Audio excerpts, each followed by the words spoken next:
வணக்கம் ஆசிரிய மாணவிகளே. இன்று நான் எடுக்கும் அந்த 2வது அளவுக்குரிய முக்கியமான வினாக்களை உங்களுக்கு நான் கொடுத்துள்ளேன். ஏற்கனவே நீங்கள் அலகு 1இல் ஏற்கனவே நமது வீடியோக்கள் உள்ளது. அலகு 2இல் மொத்தம் 8 வகையான வினாக்கள் உள்ளன. இதில் இந்த 8 வகையான வினாக்களில் முக்கியமாக 2 வினாக்களாவது இதில் கண்டிப்பாக வரும். ஒன்று என்னென்னா, அடிப்படை திறன்களை எவ்வாறு வளர்ப்பாய் அப்படின்னு கேட்குறப்ப, தாய்மொழி ஆகிய நம்ம தமிழ் மொழியில் மாணவர்களுக்கு பேசுதல், அந்த எழுதுதல், கேட்டல், படித்தல் LSRW நம்ம சொல்வோம். அந்த கேட்டல், படித்தல், பேசுதல், எழுதலை வச்சு எப்படியெல்லாம் நம்ம மாணவர்களுக்கு திறன்கள் அடிப்படையில் பாடத்தை கற்பிக்கலாம் அப்படிங்கிறத நம்ம விளக்கமாக அதில் எழுதணும்.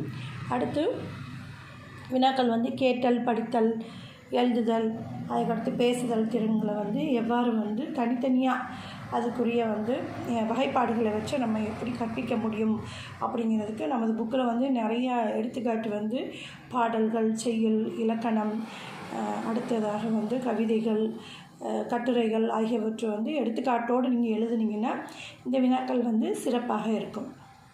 அடுத்ததாக இந்த 6, 7, 8 இந்த வினா மிக மிக முக்கியம். இதில் என்னென்ன, செயல் கற்பிக்கும் முறைகளை விளக்குக, உரைநடை கற்பிக்கும் முறைகளை விளக்குக, இலக்கணம் கற்பிக்கும் முறைகளை விளக்குக. இதில் 3 வரலாம், 3ல் 2 வரலாம். ஆனால் இந்த கேள்வி இல்லாமல் உங்களுக்கு கொஸ்டின்ஸ் இல்லாமல் இருக்காது.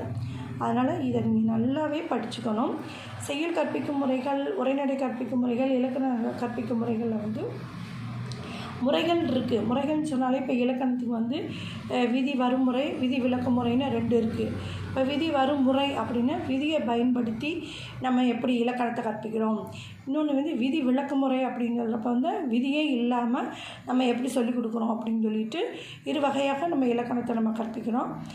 எடுத்துக்காட்டாக பார்த்திங்கன்னா, விதி வருமுறை அப்படிங்கிறப்ப ஒரு செய்யுளை நம்ம எப்படி சீர்பிரித்து எழுதுறது, நேர் தேமா அப்படின்னு சீர்பிரித்து எழுதுறது விதியை சொல்லிட்டு தான் நம்ம கற்பிக்க முடியும்.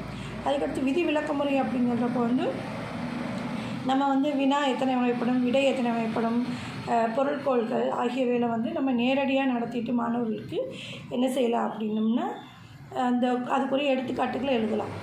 நீங்கள் தமிழ் மேஜர் ஸ்டூடெண்ட் பிஎட்டில் ஒவ்வொரு வினாவும் நீங்கள் எழுதுகிறப்ப உங்களுடைய கண்டென்ட்டு நம்மளுடைய 6ஆம் வகுப்புலேருந்து 10ஆம் வகுப்பு வரையுள்ள அந்த புக்கில் இருக்க கண்டென்ட்டை சேர்த்து நீங்கள் எழுதுனீங்கன்னா இந்த கேள்வித்தாள் கேள்விகளுக்குரிய விடைகள் மிக சிறப்பாக இருக்கும். இந்த வீடியோ பிடிச்சிருந்துச்சுன்னா லைக் பண்ணுங்கள், சப்ஸ்கிரைப் பண்ணுங்கள், உங்கள் ஃப்ரெண்ட்ஸுக்கு ஷேர் பண்ணுங்கள். அடுத்தடுத்த பாடப்பகுதியில் இருக்க வினாக்கள் உங்களுக்கு எடுத்து கொடுக்குறேன். இப்போ 2ஆம் ஆண்டுக்குரிய மாணவிகளுக்குரிய தேர்வு நடைபெற்று கொண்டிருக்கிறது. அடுத்து உங்களுக்கு 2வது பருவம், அதாவது 2nd செமஸ்டருக்குரிய தேர்வு 2ஆம் தேதி முதல் நடக்க இருப்பதால் இவற்றை நன்றாக படித்து அதிக மதிப்பெண்களை பெறுக. நன்றி.